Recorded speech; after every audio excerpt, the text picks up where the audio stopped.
Aujourd'hui, je teste à nouveau un pain sans pétrissage, sans robot, sans cocotte. Alors j'ai préparé ma pâte hier soir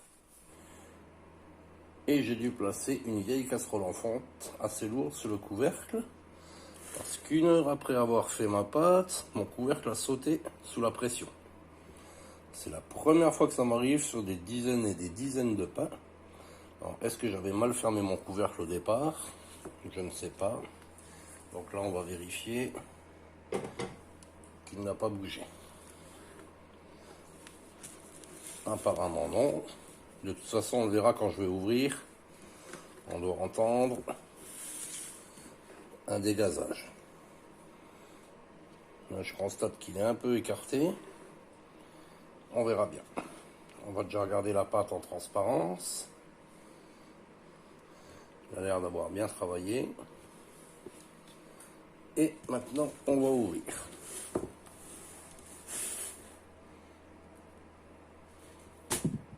Dégazage. Donc, il était bien fermé.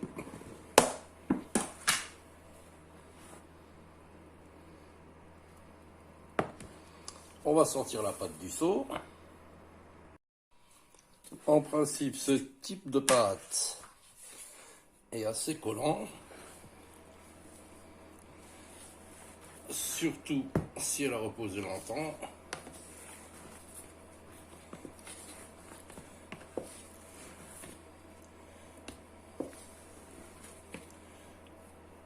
Là, je vois que ça se présente quand même pas mal.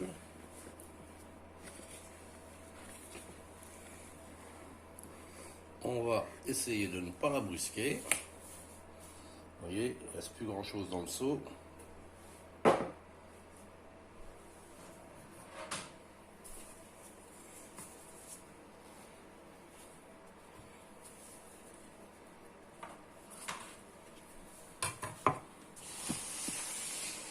Alors, forme longue ou une boule? Bon, je vais déjà l'attraper entre les mains et voir si ça colle. Oui, ça colle. On va fariner légèrement.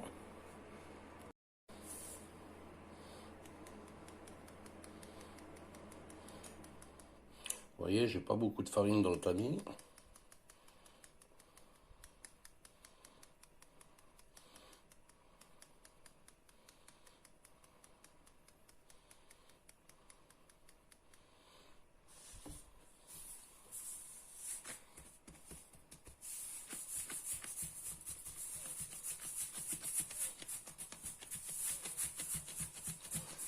Allez, je crois que je suis parti pour faire un pain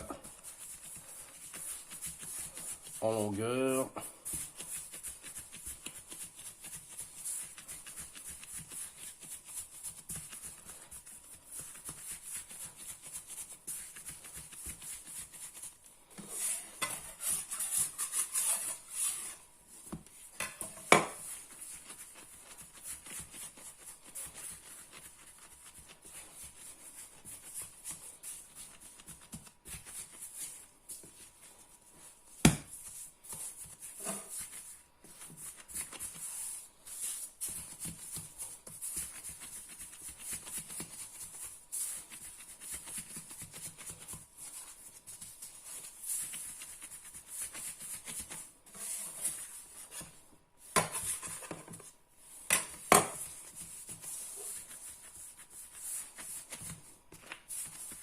Voilà.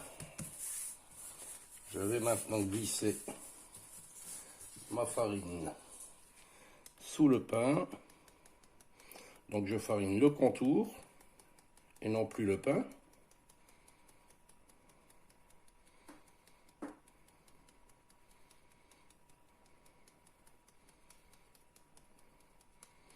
Vous voyez?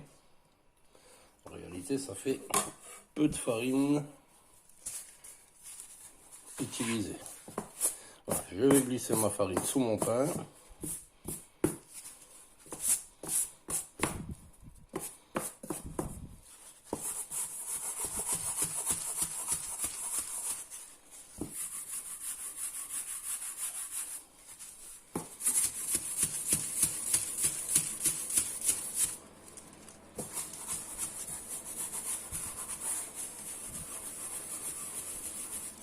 je le rallongerai après, c'est pas grave.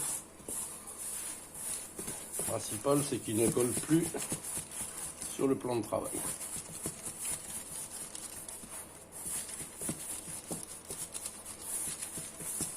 Voilà. Vous voyez? Je vais le poser sur mon papier sulfurisé.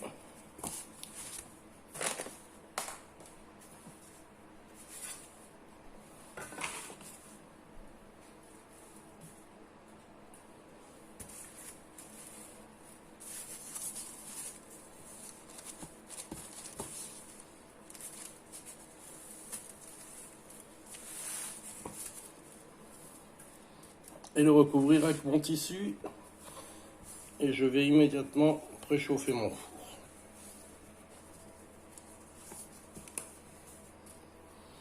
À toutes.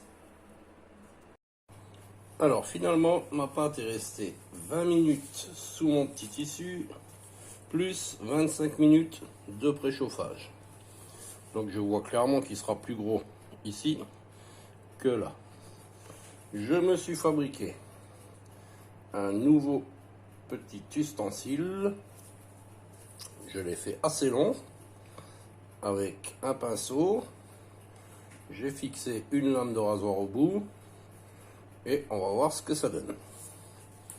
On y va. Je vais essayer d'être bien en biais et faire une entaille en longueur au milieu.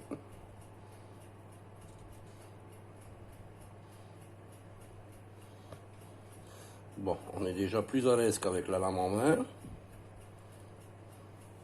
Voilà.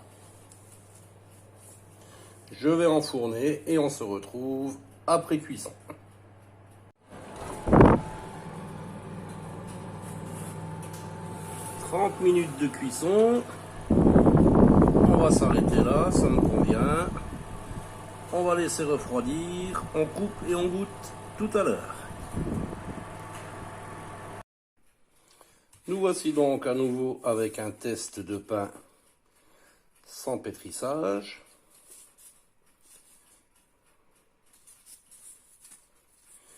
Il a cuit il y a 2 heures, donc il a eu le temps de bien refroidir.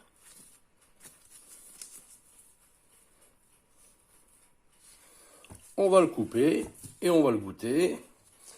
Et en même temps voir si on a des points de farine sèche à l'intérieur. Parce que là, il n'a pas été pétri du tout. Un simple mélange des ingrédients a été fait. C'est tout.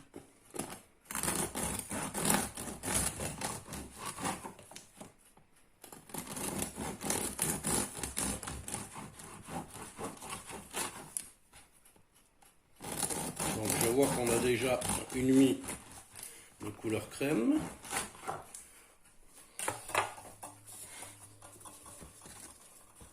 Je ne vais pas le trancher entièrement comme celui d'avant.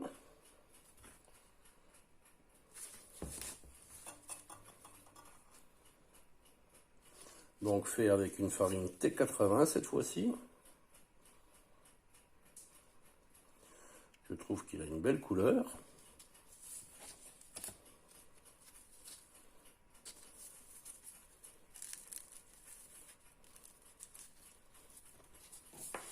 Et bien évidemment, on s'empresse de le goûter.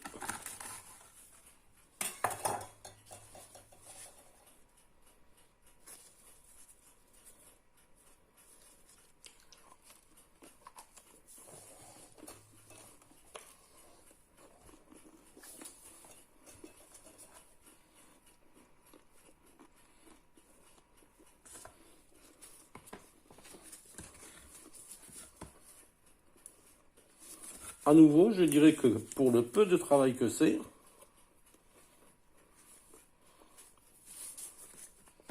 il ne faut pas hésiter. C'est à recommander et à recommencer parce que franchement, c'est pas mauvais. Bye pour un prochain test.